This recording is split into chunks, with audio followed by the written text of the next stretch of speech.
সৰি লাষ্ট ভিডিঅ'টো কিবা এটা কাৰণত বন্ধ হৈ গ'ল আমি কণ্টিনিউ কৰিম তাৰে পৰাই ঠিক আছে তো সাৰ্কুলাৰ টাৰ্ণৰ ক্ষেত্ৰত কি হ'ব কিমান মিনিমাম ভেলোচিটি হ'ব লাগিব ই আৰামত মানে টাৰ্ণ হৈ যায় যাতে গাড়ীখন বুজি পাইছা গাড়ীখন এনেকৈ গৈ আছে কিমান মিনিমাম ভেলোচিটি হ'ব লাগিব মানে আৰামত টাৰ্ণ হৈ যায় তো ভি মিনিমামটো কিমান হ'ব লাগিব V minimum is equal root over R G আগৰবাৰ ডিভাইড বাই মিউ কৰিছিলোঁ নহয় এবাৰ আৰ জি ইনটু মিউ হ'ব বুজিলা সেইটো মিনিমাম ভেলোচিটি এবাৰ সাৰ্কুলাৰ টাৰ্ণৰ প্ৰব্লেম এইবিলাক এইখিনিয়ে কুৱেশ্যন সোধে মিনিমাম ভেলোচিটি কিমান হ'ব আৰ জি ইনটু মিউ হয় আৰু যদি এনেকৈ বেংকিং অফ ৰোড যদি সোধে বেংকিং অফ ৰোড মানে জানা নাই কি হয় বেংকিং অফ ৰোড যদি সোধে বেংকিং অফ ৰোড মানে এনেকুৱা আছে ৰোডটো অলপ এনেকৈ উঠা টাইপ আছে এনেকৈ টাৰ্ণ লৈছে মানে গাড়ীখন বুজি পাইছা তো গাড়ীখন এনেকৈ আছে গাড়ীখন এনেকৈ টাৰ্ণ লৈছে মানে বেংকিং মানে ৰোড ৰাস্তাটো এনেকৈ গৈছে মানে অলপ উঠি পেলাই এনেকৈ গৈছে এনেকৈ ফ্লেট আছে এনেকৈ উঠি আছে তাৰ ওপৰেদি গাড়ীখন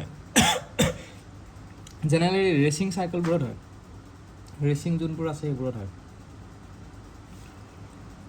তো তাতে কি হ'ব ভি মিনিমাম তাতে ভি মিনিমামটো তোমালোকৰ তেনেকৈ ডাইৰেক্টলি নুসুধে এই এংগলটো কেতিয়াবা সোধে থিটা এংগলটো কেনেকৈ হ'ব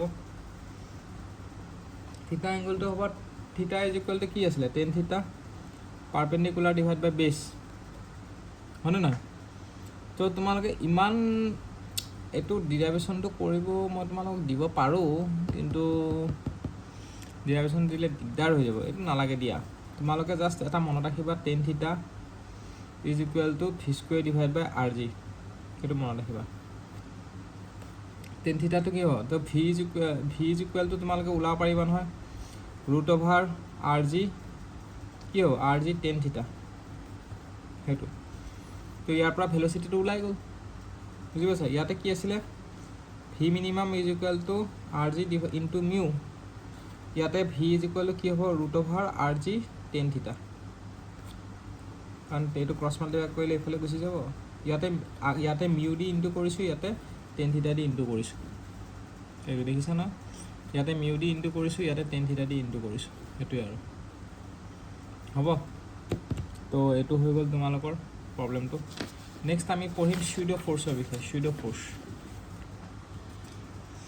ছুইডো ফ'ৰ্চ কি হয় চোৱা তোমালোকে PSU DO pseudo based force pseudo force একো নহয় একচুৱেলি আমি কি কৰোঁ আমি যেনেকৈ এটা বডি এটা এনেকৈ আছেতো এনেকৈ বডি এটা আছে এইটো এম তো এই বডিটোত আমি ফ'ৰ্চ এপ্লাই কৰিছোঁ ফ'ৰ্চ এপ্লাই কৰাৰ কাৰণে কি হৈ গ'ল বডিটো মুভ কৰিছে কিমান বডিত মুভ কৰিছে কিমান এক্সিলাৰেশ্যন মুভ কৰিছে এই এক্সিলাৰেশ্যন মুভ কৰিছে হয়নে এতিয়া কথাটো হ'ল বডিটো এই এক্সিলাৰেশ্যনত যেতিয়া মুভ কৰিছে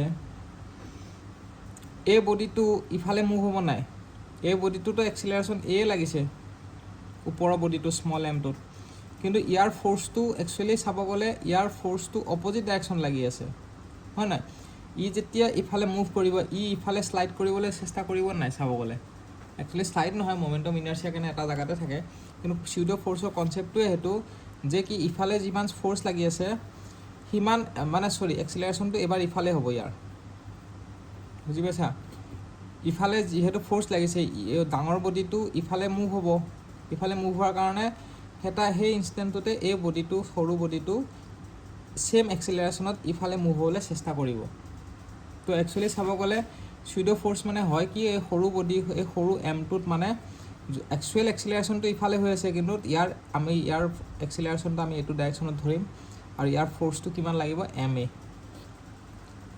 বুজি পালা তো আমি একচুৱেলি এনেকৈ summation FX is equal two যদি 0 কৰোঁ ফ্ৰিকশ্যন ফ'ৰ্চটো ইফালে থাকিব ফ্ৰিকশ্যন ফ'ৰ্চে তাক ইফালে টানিব আৰু ফ'ৰ্চটোৱে ইফালে টানিব চেষ্টা কৰিব তো আমাৰ হ'ব summation FX is equal to 0 F minus MA is equal to 0 কিন্তু ছুইডো ফ'ৰ্চ হিচাপে যদি প্ৰব্লেমটো চল্ভ নকৰা ছুইডো ফ'ৰ্চ কনচেপ্টটো ইউজ কৰি পেলাই যদি প্ৰব্লেমটো চল্ভ নকৰা তথাপিও এনচাৰটো আমি একে পাম ছুইডো ফ'ৰ্চ যদি ইউজ নকৰা আমাৰ ডাঙৰ এম এইটো হ'ব ইফালে আমি ফ'ৰ্চ লগাইছোঁ P তো আমাৰ এক্সিলাৰেশ্যনটো এইটো ডাইৰেকশ্যনতে হ'ব, আমি গোটেই বডিটোৰ এক্সিলাৰেশ্যন এইটো ডাইৰেকশ্যনতে ধৰিছোঁ, এইটো ডাইৰেকশ্যনতে ধৰিছোঁ। তেতিয়াহ'লে summation F X is equal to 0 ধৰিব নোৱাৰা, তেতিয়াহ'লে F X is equal to M A ধৰিব লাগিব। আৰু এই বডিটোৰ যদি ফ্ৰী বডি ডায়েগ্ৰাম ড্ৰ কৰা তেতিয়াহ'লে ফ্ৰিকশ্যন ফ'ৰ্চটো ইফালে হ'ব। তো F is equal to M A, small F এইটো হ'ব ফ্ৰিকশ্যন ফ'ৰ্চ। তো ইয়াতো এইটো যদি ছল্ভ কৰা তেতিয়া F is equal to M A হ'ব। তো এনচাৰ আমি ছেইম পাম, চুইট ফ'ৰ্চ কৰা বা নৰ্মেল কনচেপ্ট ইউজ কৰি পেলাই কৰা এনচাৰ আমি ছেইম পাম। ইয়াতে F is equal to M A ধৰিছোঁ, ইয়াতে ফ'ৰ্চটো অপজিট ডাইৰেকশ্যনত ধৰিছোঁ। এইটো 0 কিয় ধৰা হৈছে? 0 এইটো কাৰণে ধৰা হৈছে কাৰণ বডিটো ৰেষ্টত থাকিব ট্ৰাই কৰিব, ফ্ৰিকশ্যন ফ'ৰ্চে এইফালে টানিব, এটা অপজিট ডাইৰেকশ্যন এটা ফ'ৰ্চ এটা থাকিব নাই, ই এটা জেগাত ৰখিব চেষ্টা কৰিছে মানে কি বডিটোৰ ইফালে ফ'ৰ্চ এটা আছে। কিমান ফ'ৰ্চ আছে? এম এ ফ'ৰ্চ আছে। সেইটো ইমাজিনাৰী ফ'ৰ্চ, যোনটো আমি দেখা নাপাওঁ, ভাৰ্চুৱেল ফ'ৰ্চ বুলি ক'ব পাৰোঁ, যোনটো আমি দেখা নাপাওঁ। হয় তেনেকুৱা ধৰণৰ। তো চুইট ফ'ৰ্চ কনচেপ্টটো কেতিয়াবা ইউজ হয়, মেইনলি আমি এইটো কনচেপ্টতে ক'ব কৰিম। এতিয়া তোমালোকৰ কাইনেটিক্স অফ ৰিজিড বডিটো চাম। Kinetics of rigid body, kinetics of rigid বডিৰ কাৰণে চেণ্ট্ৰয়েল থাকিব আৰু নন চেণ্ট্ৰয়েল থাকিব। আমি ৰটেশ্যন দুটা পাইছিলোঁ ৰিজিড বডিৰ, চেণ্ট্ৰয়েল আৰু নন চেণ্ট্ৰয়েল। আগৰ কি বুলি কয়, আগৰ ভিডিঅ'ত আমি চাইছিলোঁ হয় নাই? তো এইটো চেণ্ট্ৰয়েল আৰু নন চেণ্ট্ৰয়েল ৰটেশ্যন দুটাৰ কাৰণে আমি চাম, চেণ্ট্ৰয়েল আৰু নন চেণ্ট্ৰয়েল ৰটেশ্যনৰ কাৰণে। তো চেণ্ট্ৰয়েলৰ কাৰণে কি হ'ব? Summation of F X is equal to M A হ'ব, summation of F Y is equal to M A হ'ব, আৰু চামেশ্যন অফ মমেণ্ট বা টৰ্ক বুলিও ধৰিব পাৰা। চেণ্ট্ৰয়েল কাৰণে চেণ্টাৰ অফ গ্ৰেভিটি ধৰিছোঁ, is equal to I G alpha. এইটো চেণ্ট্ৰয়েলৰ কাৰণে। আৰু নন চেণ্ট্ৰয়েলৰ কাৰণে কি হ'ব?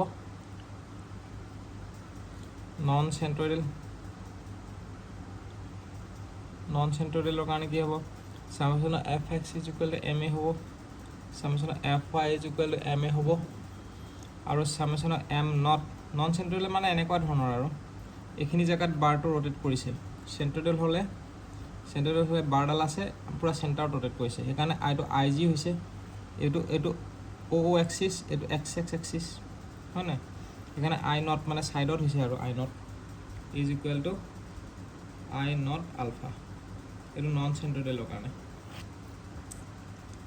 হ'ব। এতিয়া এটা প্ৰব্লেম ছল্ভ কৰোঁ, তেতিয়া কনচেপ্টটো ক্লিয়াৰ হ'ব চেণ্ট্ৰয়েল আৰু নন চেণ্ট্ৰয়েলৰ কাৰণে। এতিয়া চোৱা তোমালোকে, ছাপ'জ এটা এনেকুৱা স্ফিয়াৰ ধৰিছোঁ, এনেকৈ এটা আছে, এইটো বস্তু এনেকৈ আছে। তো এইটো ডাইমেনশ্যন বডি হয়, এইটো ৰেডিয়াছটো আৰ ধৰিছোঁ, এটা মাছ এম আছে হ'ব। তো এইটোৰ যদি ফ্ৰী বডি ডায়েগ্ৰাম ড্ৰ কৰোঁ সৰু মাছটোৰ, তেতিয়াহ'লে এইফালে টেনশ্যন থাকিব, এইফালে হ'ব এম এ হয়নে? আৰু তলফালে এটা এইটো এনেকৈ ৰ'টেশ্যন কৰি আছেতো, তো তলফালে এটা এক্সিলাৰেশ্যন থাকিব এ। তো summation of F Y is equal to M A হ'ব। তো তলৰফালে আছে কাৰণে এইটো এম জি হ'ব, ৱেইট এম জি। তো M G minus T is equal to M A. তো এইটো হৈ গ'ল হয়নে? ইয়াৰ পৰা টিটো আমি ওলাই ল'ব পাৰিম, T is equal to M A minus M G, sorry minus এইটো প্লাছ হ'ব হয়নে? এইটো টিৰ ভেলুটো আমাৰ ওলাই গ'ল। নেক্সট ওলাব এইটোৰ কাৰণে হ'ব তোমাৰ এইটো ৰ'টেশ্যন কৰি আছে, কিমানত ৰ'টেশ্যন কৰি আছে ক'ব পাৰিবা? ইয়াৰ ৰ'টেশ্যনটো হ'ব, ইয়াৰ টেণ্ডেঞ্চিয়েল এক্সিলাৰেশ্যনটো কি হয়? এটা কথা মই ক'ব পাহৰি গ'লোঁ দেই, এ টি এইটো হ'ব টেণ্ডেঞ্চিয়েল এক্সিলাৰেশ্যন, আৰু এ আৰটো হ'ব ৰেডিয়েল এক্সিলাৰেশ্যন। এক্সিলাৰেশ্যন দুটা আছে ৰ'টেশ্যনৰ ক্ষেত্ৰত, ইন কেছৰ ৰ'টেশ্যন এক্সিলাৰেশ্যন দুটা আছে। এ টি হ'ব টেণ্ডেঞ্চিয়েল এক্সিলাৰেশ্যন, এ আৰ হ'ব ৰেডিয়েল এক্সিলাৰেশ্যন। এ টিৰ ফৰ্মুলাটো হ'ব আৰ আলফা, আৰু এই ৰেডিয়েলটোৰ ফৰ্মুলাটো হ'ব আৰ ওমেগা স্কুৱেৰ। সেইটো কথা মনত ৰাখিব, এইটো মই ক'ব পাহৰি গ'লোঁ। টেণ্ডেঞ্চিয়েল এক্সিলাৰেশ্যনটো যেতিয়া বডি এটা ৰ'টেট কৰে দুটা এক্সিলাৰেশ্যন থাকে ডাইমেনশ্যন বডি। এটা হ'ল তোমাৰ টেণ্ডেঞ্চিয়েল এক্সিলাৰেশ্যন, তাৰ ফৰ্মুলাটো আৰ আলফা, আৰু ৰেডিয়েলটো হ'ব আৰ ওমেগা স্কুৱেৰ। তো ইয়াৰ যদি ফ্ৰী বডি ডায়েগ্ৰাম ড্ৰ কৰা কেনেকুৱা হ'ব, এইটো ড্ৰ কৰিছোঁ হয় নাই। তাৰপিছত এইখিনিত এটা হিঞ্জ আছে, হিঞ্জত কি হয়, দুটা ৰিয়েকশ্যন থাকে, এটা R1 ৰিয়েকশ্যন আৰু R2 ৰিয়েকশ্যন। আৰু ইয়াৰ টেনজেঞ্চিয়েল এক্সিলাৰেশ্যন থাকিব, টেনজেণ্টেল আৰ আলফা থাকিব, AT is equal to R alpha. এটা ৰেডিয়েল এক্সিলাৰেশ্যন থাকিব আৰ ওমেগা স্কুৱেৰ, য়েছ। আৰু নিজৰ ৱেইট থাকিব m0g বুলি ধৰি লৈছোঁ ৱেইট। তো এইটোৰ ৰিয়েকশ্যনটো ওলাই একো লাভ নাই, আমাক ৰিয়েকশ্যন নালাগে। তো ৰিয়েকশ্যন আমি যদি summation of fx is equal to 0 কৰোঁ, কাৰণ চেণ্ট্ৰইডেল হয় না, আৰু নিজৰ এই চেণ্টাৰত তোমাৰ এক্সিলাৰেশ্যনটো 0 থাকে, সেইকাৰণে MA লিখা নাই, এইটো ডাইৰেক্ট 0 হৈছে চেণ্টাৰত। মানে acceleration at the mass centre, acceleration কিয় হৈছে, acceleration of mass centre of mass is 0, সেইকাৰণে 0 ধৰিছোঁ। তাৰ summation fy is equal to 0। তো ইয়াৰ পৰা R1 আৰু R2ৰ ভেলুটো ওলাই যাব, কিন্তু আমাক R1 R2 দৰকাৰ নাই। ইয়াৰে ৰিয়েকশ্যন কৰি ওলাই কি কৰিবা ন, ডাইৰেক্ট মমেণ্ট লিখিম, summation of moment at g is equal to IG alpha. তো মমেণ্টৰ ক্ষেত্ৰত কি লিখিবা কোৱাচোন, আলফাটোতো আমি পাইছোঁৱেই এইটো, আৰু এটা টেনশ্যনটো থাকিব মানে টি টেনশ্যন, ৰাইট। তো আমি এনেকৈ লিখিব লাগিব T tension into radius R, moment হ'ব না, এৰাউণ্ড দিছ, ইয়াতে মমেণ্ট লৈছোঁ, T tension into moment R is equal IG মানে কি হ'ব কোৱাচোন, এইটো মাছ মমেণ্ট অফ ইনাৰ্চিয়া হয় দেই, এৰিয়া মমেণ্ট নহয়, মাছ মমেণ্ট অফ ইনাৰ্চিয়া। তো এইটো ডিস্ক হয়, ডিস্কৰ কাৰণে কি আছিলে, হাফ mr স্কুৱেৰ আছিলে নাই ইনটু আলফা। তো ইয়াৰ পৰা আলফাৰ ভেলুটো ওলাই যাব, আলফাৰ ভেলুটো ওলালে AT ওলাই যাব, AT is equal to R alpha. আৰু AT মানে কি, ইয়াতে যে আমি লিখিছোঁ MA, summation fy is equal MA, এইটো টেনজেঞ্চিয়েল এক্সিলাৰেশ্যন হয়। তো ইয়াতে ATৰ ভেলুটো ইয়াতে প্লেচ কৰি দিম, ওলাই যাব, বুজি পাইছা। তো এইটো হৈ গ'ল আমাৰ চেণ্ট্ৰইডেল। আৰু নন চেণ্ট্ৰইডেল কি হ'ব, নন চেণ্ট্ৰইডেল হ'ব এনেকুৱা ধৰণৰ চাই লওঁ।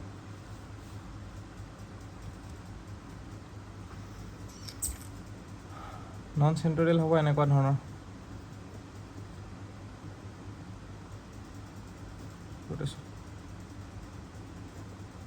নন চেণ্ট্ৰইডেল হ'ব এনেকুৱা,